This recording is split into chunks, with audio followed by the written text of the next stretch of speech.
Sunday edition. Now, Baringo Senator Gideon Moi was designated to receive some of the foreign dignitaries Monday evening when they arrived for the swearing-in ceremony of President Uhuru Kenyatta. Among those who he welcomed into the country include Uganda's President Yoweri Museveni, as well as South Sudan President Salva Kiir and a host of other presidents neighboring Kenya. This, of course, raised eyebrows in terms of the positioning by the Baringo Senator Gideon Moi. Let's first listen in to what KANU Secretary General Nick Salat had to say. Foreign dignitaries and presidents, because I think it depends on the people or the dignitaries themselves who they prefer. And I think in most cases they have called, they have wanted him to receive them. And also other senators, I'm told they do also have that opportunity to receive foreign dignitaries. All right, and of course, Gideon Moi's rising star has been a topic of debate in the political scenes. Let's begin with you, Brian, especially from a governance point of view, political strategies coming into play. But what is this symbolic of? I think we are all pretty aware, if we are good students of history, that there was some similar tension between the man of Gideon Moi and the current DP. In the sense that they were fighting for who is the superior or supremacy battles within the rift. And that rift was very eminent even during burials and funerals and so on, until the president actually had to intervene and, calm off the tension between the two.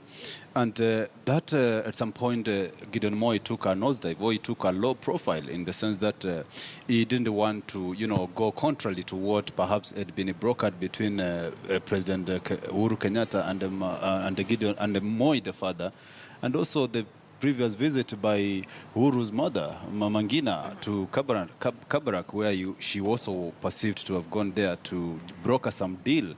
And that shows that the man has not been sidelined so much to the peripheries as far as the politics of the day are concerned. The man still commands a huge chunk of following in terms of the rift politics.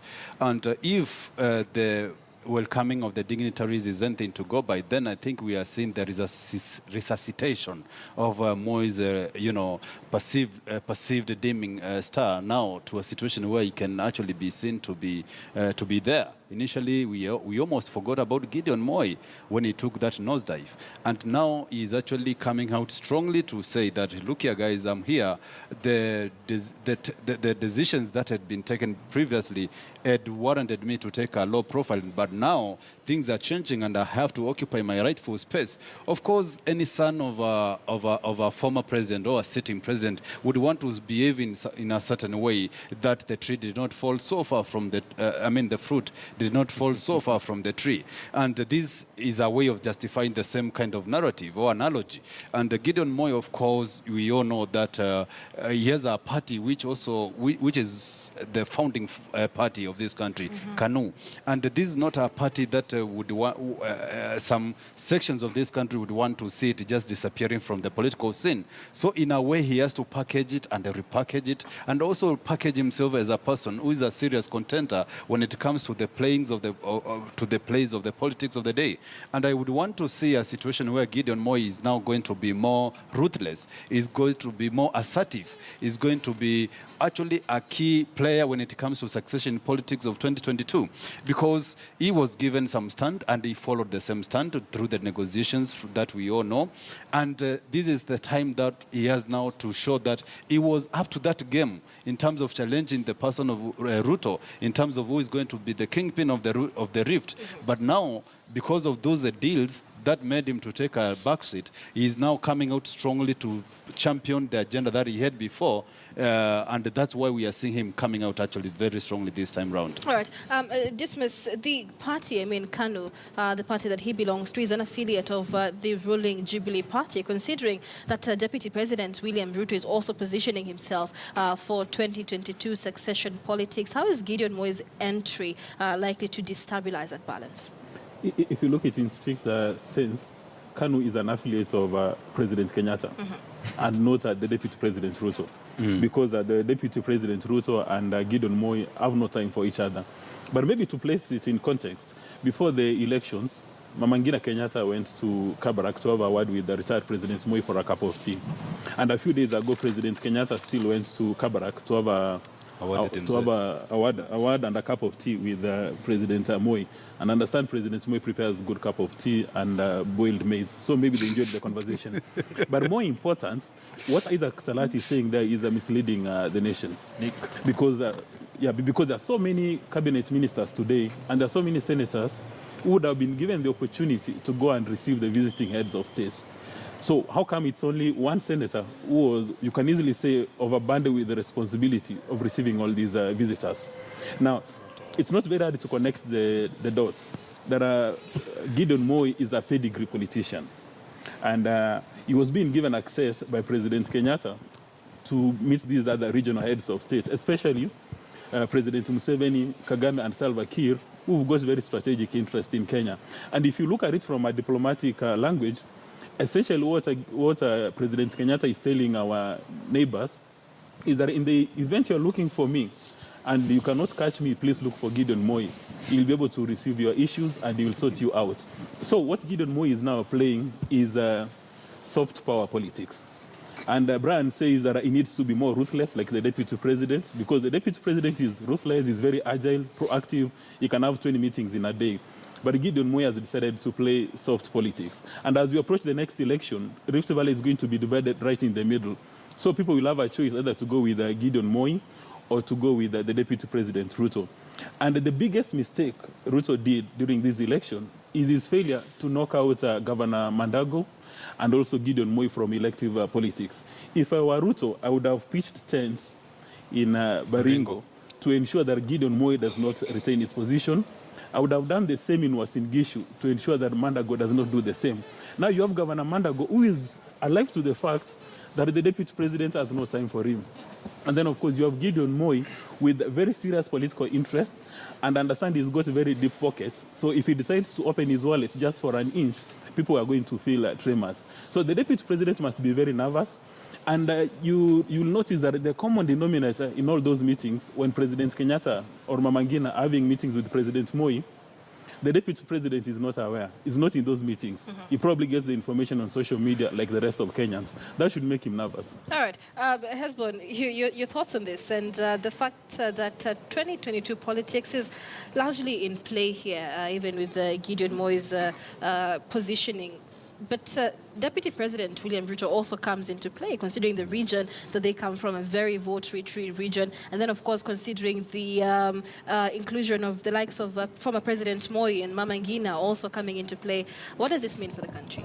Well, I think there's a narrative that is emerging, whether it is by design or just through perception, which is default, that 2022 is going to be very interesting, and Gideon Moi is coming as a serious foe. But I must say that first, I like KANU because it is the party that my dad, my 73-year-old dad, introduced me to, and he's still a life member. So I believe so much in the ideals of KANU. And how they go about their business. You look at what Gideon Moi does as the leader of the political party that, were it not for Gideon Moi, would actually have disintegrated a long time. He's one man who goes about his business without calling so much attention to himself. Right now, people are talking about Gideon Moi, but Gideon Moi is not showboating that I received these leaders. You know, it is the structures within KANU, and Honorable Nick Salat is very key to this. You look at what happened towards the last general election when KANU was flirting with NASA. The way they went about their business was with a lot of decorum and respect, you know, to both the electorate and the people that they were associating with.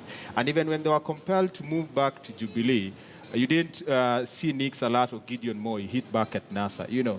So from just a perception point of view, you get to understand that this is a team of politicians that, just two politicians that are branding themselves as very refreshing, people of integrity, people who understand that politics is about political contest but not personality differences. And in terms of positioning, Gideon Moi is actually emerging as a very serious force. I'm not so sure that we will have a divided Rift Valley because, again, in the current political discourse, the only big name that emerges, you listen to conversations in coffee shop, you go to the social media, people are just talking about the Deputy President, William Ruto. People want to work with him. People think that he's too strong. No one is going to beat him.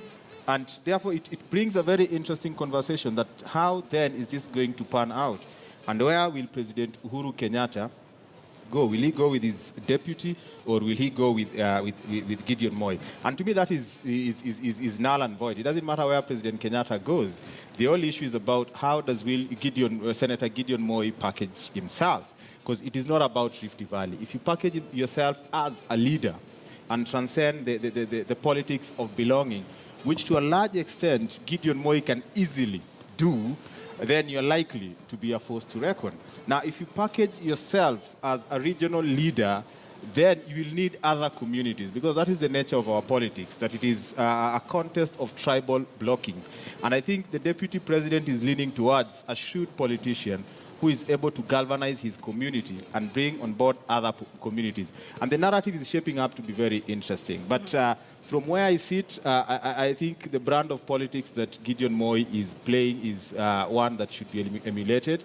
He's a politician who does not show off what he's doing. People are talking about what he's doing. He's like a sprinter who wins the race and goes about the business, and people are celebrating his win. All right, let's borrow from that, Kavemba. Should Gideon Moi then start talking about what it is he's doing? Because there are those who say, in comparison to Deputy President William Ruto, he doesn't quite have that national appeal yet to be a leader of the entire nation. He seems to be more of a regional leader, more of a Baringo senator as opposed to a possible Kenyan president. In response to your question first, it's worth noting that it is not Gideon Moi who was the only one receiving the guests that were coming. So the question then arises, why is it that he is the only one we singled out of all those who went to receive these visitors? First, I think the answer to that first is because he has already declared an interest in vying for the presidency in 2022.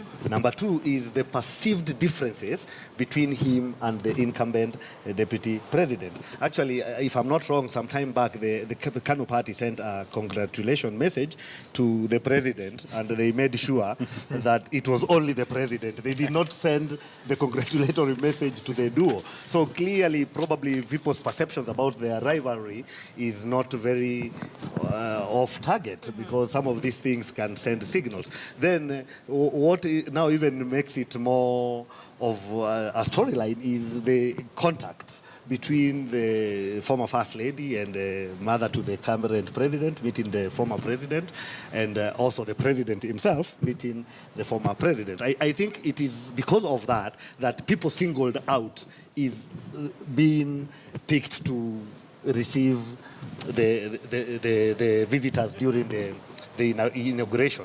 But how it will unfold, then time will tell. But the truth of the matter is that he has also declared interest. So people are also not very wrong in perceiving such a thing, because if he had not declared interest in vying for the presidency in 2022, probably it would not be a big issue. But again, he's the son of the former president. So it is possible that he knows these people in person. So Nick Salat is also not very much off the mark. You know the role the former president played in trying to bring peace in South Sudan. That meant that they had a lot of meetings with the leadership of the South Sudan, and by then Salva Kiir was a deputy to the late Garang.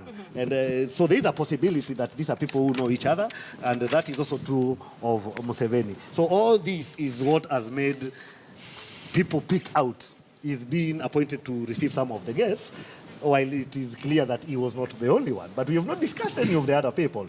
So the main reason is because he has ambitions to be the president, and there is also the perceived rivalry and between him and the current deputy president, and also the perceived closeness of his family and the current first family. All right, Brian, unfortunately we're out of time. We have to wind up, but many thanks for joining us for this conversation. Gentlemen, we have Siasa Files, which is coming up in just a moment, but many thanks for joining us, political analyst Mutinda Kavemba. We also have Hezbollah Wila, who is a political communication expert, Brian Mutia, who is a governance expert and law scholar, and last but not least, Dismas Mukua, who is a political risk analyst. Many thanks for joining us on Sunday edition this morning. Bring us to a close, to a close on the show this morning, but let's leave you with a look at Siasa.